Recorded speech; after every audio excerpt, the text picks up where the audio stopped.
to our YouTube session this week. We are going to be talking about Doctrine and Covenants 58 and 59 from our Come Follow Me manual.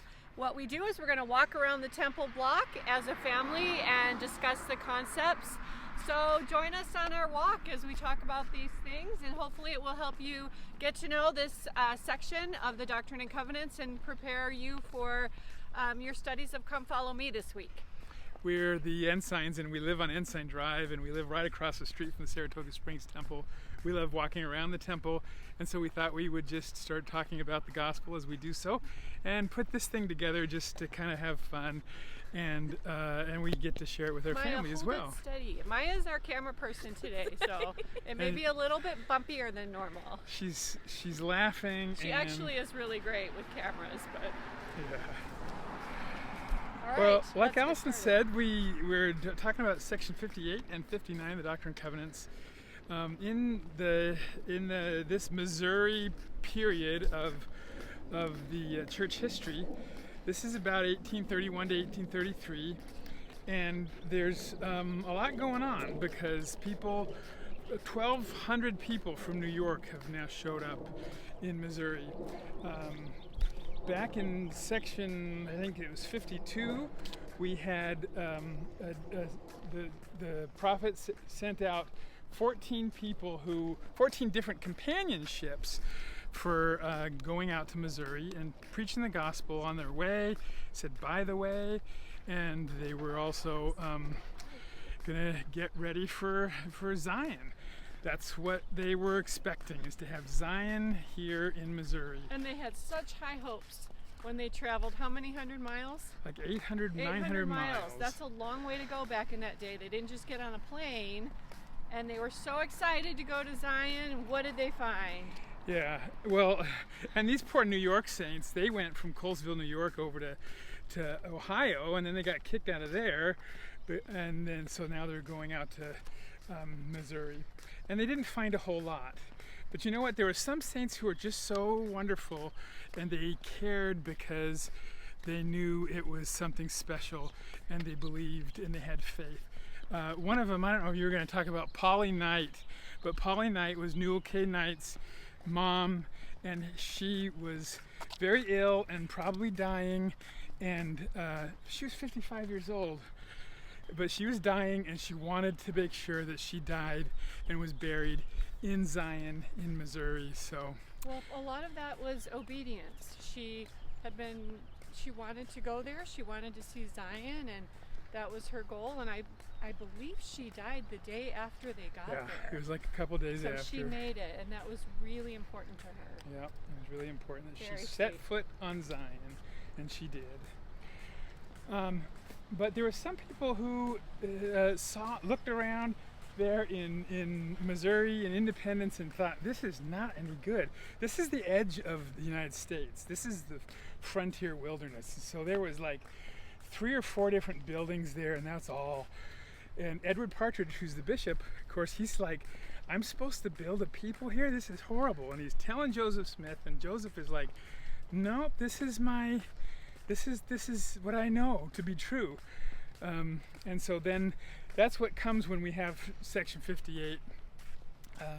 Is one of the things that he does is he tells Edward Partridge, well, you need to repent and you need to have more faith because you can't see the blessings that I have here in store for you. And I think about that, and you know, what would that be like? So Edward Partridge he had a good business. Yeah. It wasn't like a metropolis city like we know today, but he came from a pretty comfortable lifestyle. He ran this hatter shop.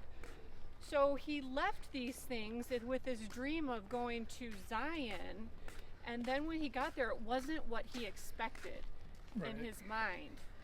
Because I think he had left so much behind and had built up such an image in his head. But like you said, the important thing and what Heavenly Father came back through Joseph to say was that you are building this foundation, you are starting something big, and you need to have faith that your works are going to be so grand and big in the long run. And that the Lord's going to help you no matter what. I mean, how many times have we had a calling where we felt like, well, this isn't working out the way I thought it was going to work out. This isn't, my primary class is not behaving, or whatever it is. And so, but do you have faith that the Lord's going to help you in your calling, and He's called you to that? And you have to. And I think too, like, I think about times when I have had my expectations be very high. When we moved to Interlaken, we left behind kind of a nice home where we were coming from. And we moved to this place, a very small town, one stoplight in northern Michigan. And our house was very small, very old. Kurt had gone there before we went there, and he came back telling me this is going to be an amazing place, and he was so excited about it. And I got there, and there was one restaurant in town called the Hofbrau, and this was the middle of winter when we showed up, and people were there with their snowmobiles. That's what they rode to go out to eat because of all the snow. And I thought, oh wow, this is not what I expected. And the thought is, oh, should I turn around and go home? Oh, yeah. You know, you can't really see and anticipate how good things are going to be. Ended up being one of our favorite places to live, but it took a while to get that vision and to really see that. Just to have faith. It's like moving here to this house. You know, we felt like the Lord wants us to move here, but it sometimes doesn't work out perfectly, and we just have to have faith that it is going to work out and that the Lord's plan will do it. As long as we are faithful. Now, one of the big things in section 58 is that you don't get the blessings until after tribulation. So there's definitely going to be some bad things.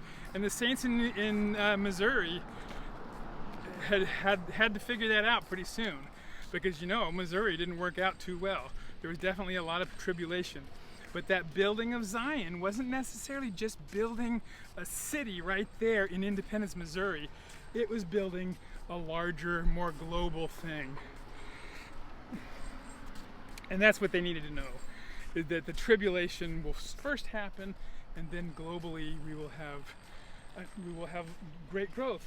Jonah, where's the country that has a lot of members of the church? A lot of countries have a lot of members. Like how many in Kenya? There's like 60,000 in Kenya. Yeah, 60,000. Or on your mission. Or on your mission. You probably experienced a totally different thing when you went on your mission and went to sacrament meeting. They were so small, right? But it's fun to see that growth when you start off in these really small wards, like probably similar to what they had back in this day. So when they were building Zion, they were really building a global Paraguay, Zion. he went on his mission. They were building Paraguay, they were building Kenya, they were building temples all over the world. And won't it be fun to see that area flourish? Yeah. And I'm sure you had faith like that on your mission. Right. That someday it will be big like it is here. It will continue to grow. Well, so my favorite part about this lesson, D&C 58, 26, and 27. For behold, it is not meet that I should command in all things. For he that is compelled in all things, the same is a slothful and not a wise servant. Wherefore he receiveth no reward. Verily I say, men should be anxiously engaged in a good cause, and do many things of their own free will, and bring to pass much righteousness. Oh, there's so many things I love about this. Mm-hmm. So, we are not commanded in all things, otherwise we would be slothful. What do we mean by slothful, you guys? Like a sloth?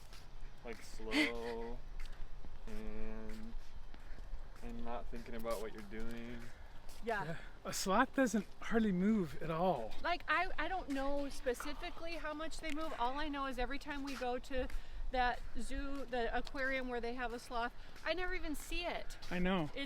We know it's there because you can see its fur inside the little log where it lives. Right. But it's never out. It doesn't do anything. Or doing anything.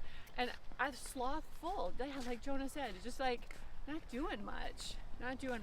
So we do have all of these commandments we need to follow, but also we need to be anxiously engaged in doing things of our own free will, which means we don't just sit around and wait to be asked or told what to do. What? your sweatshirt. Oh yeah, I didn't know you were pointing at. My sweatshirt, do good. Do good. Be anxiously engaged in a good cause. Be looking for moments. You don't need to be told if you're, go bring this meal to somebody. You don't need to be told to give a compliment to somebody who you may just feel inspired to say something kind to, a kind word. But be looking for ways to do good and to be anxiously engaged. I really like that, those two words together. Yeah. Anxiously engaged. Like what does that even mean? Do you know somebody who is anxiously engaged, or what does that mean for you? Anybody? Yeah, I thought about that. Why anxiously? What does that mean? I mean, to be anxious about something Maya, means hold that. You're gonna make everyone dizzy. means What do you you've got to mean? have a lot of energy and a lot of you're really focusing on it, and to be anxious about something. Oh my is goodness, you're worried about it. We have friends who they travel so much that they really can't hold down a regular calling, but they are anxiously engaged in a good cause all of the time. Yeah. I feel bad because we don't reciprocate even half of what they do for us. If we need to go out of town, they'll bring meals to our kids and make sure they're taken care of. They will bring us a meal at every holiday, something to just let us know they're thinking about us. They send us text messages. They are anxiously engaged in a good cause. When you were the bishop, Kurt, they said to him, please let us know if there are needs in the ward. We want to help. If I needed somebody to have some soup because they were sick, boom, Yes. you could call them and they'd do it. Right. But going back to what you were saying about laying a foundation, last time we went to a BYU football game, I don't know if you remember me talking about this, but I was in awe as I sat there and looked at this stadium full of people that were all standing up and singing the BYU fight song together. We said an opening prayer.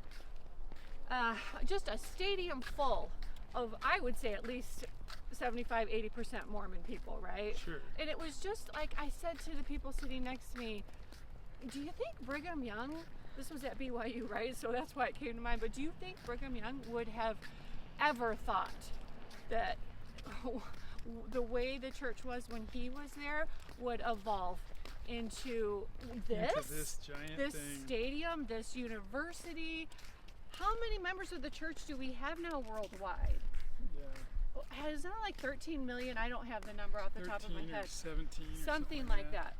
Oh my goodness, if these people had eyes to see the foundation they were laying, but Yeah. they didn't, they had to have faith, which is so impressive to me. Right. All right, we're on Lighthouse now.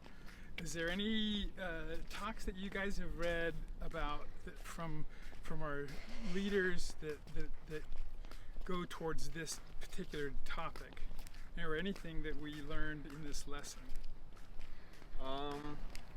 I was just thinking about in 2019, Russell Nelson had a youth devotional where he talked about this, and he talked about like building and being the youth, and how the youth need to be able to be anxiously engaged as well. Oh. And how that's part of the reason that the church was built up, because of the youth and the pioneer generation and what they were able to do.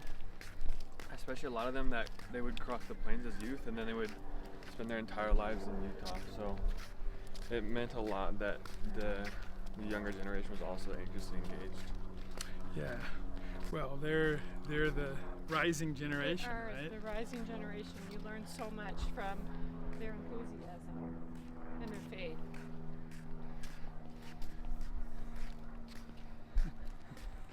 Maya, did you have anything that you learned from seminary? About what? I don't know, about anxiously engaged in a good cause. No, not really. You don't talk about that. No. Well, I read the one article that's inside the lesson. It's Elder Renlund's article, and it was pretty good. It was about that. That's what you do to me. He showed a story. He talked about a story. He talked about Mary Poppins, and how Mary Poppins was trying to let the kids learn something on their own. She ended up saying something at the end when she left because somebody was saying, "Whoa, you should stay. You've done so much good." She said, "No, I need to leave because they have to get their own bit correct." So, and he says, that's just kind of the way it is with us. We have to get our own bit correct. Why exactly? He says, why do we have to be anxiously engaged in a good cause? Why do we have to do things on our own goodwill and not be told what to do all the time? What kind of things does that help us learn? How do we learn from that? Thoughts? I just think that if we're trying to do our best, and that's when God gives us opportunities to work with the Spirit. But when we just wait for the Spirit to tell us what to do, then it won't work as well. Elder Bednar talks about that all the time when people say that they don't know when they're hearing the Spirit or not. And it's because they're not acting. And if you act, then it'll be easier to tell what the Spirit wants you to do, because you'll be able to see the consequences of it, and you'll be able to feel spiritually what that does for you and what that does for your testimony. And he constantly talks about being an agent up to yourself and how that is going to be the deciding factor in how much your testimony can grow. Yeah. That's awesome. That's awesome. So, like, we really can't just expect, like, oh, I'm going to go to church and my testimony is going to be great because I'm physically there. But it's more, you have to be an agent unto yourself and to really take responsibility for your learning and your prayers and your scripture and your faith. So as we round the corner here on Ensign Drive, one of the things that it talks about in section 59, I think it is the keeping the Sabbath day holy. Of course, the Lord told all these people they're going to build Zion, and then he gave them a bunch of things. He talked to them about the commandments. He said don't kill and don't commit adultery and don't steal, and then he goes and tells them the ways to make themselves better, and one's keeping the Sabbath day holy. And when I ever think about a good story about keeping the Sabbath day holy, I think about our stake president back in Michigan, who owned a store in this nice little lakeside town where there's lots of tourists, and he owned this store where they bought just lots of different things, and specifically some apparel. Anyway, he was fairly successful with it, but when they decided to not have that store open on Sunday because they wanted to keep the Sabbath day holy, all the other people in the town and the other business owners said, "You are not going to make it. That's the biggest day. There's no way you're going to be able to continue on having this store and being in business." And he even had members of the church Yes. who were business owners tell him that, which I thought was interesting. Yeah. And he said, well, I'm going to be obedient anyway. We'll see. And so, and the story continues on by saying he didn't fail. He continued and even made more money than he did before, because the Lord blessed him, because he kept the rules and the laws and the commandments and all the things that the Lord asks him to do. And he kept blessed it. him in so many other ways Oh, too. yeah. When you think about his family and his children, Yep. What a great family! Yeah. Such a faithful family that they got married in the temple. Many of them went on missions, and just a wonderful blessings in that way too. Not just all money. Right. And of course, that's not always that. He actually tried to open another store in another place, and it never worked. So it wasn't always everything was perfect because he did that. But he certainly got blessed for it in the way that he assumed that he was going to be blessed for it. And he kept himself unspotted from the world. So that's what's really important. Well, I just want to add one more thing too. As in these verses, he's talking about laying this foundation, and he really tries to drill this into their minds that you have to have faith and you have to do work, and it's all going to work out to your benefit. And then in verse 8, he talks about how there will be a feast of fat things, of wine and things that are well refined. Did you guys catch that in the reading? Yeah. It kind of made me smile as I think about that. That sounds pretty good to me.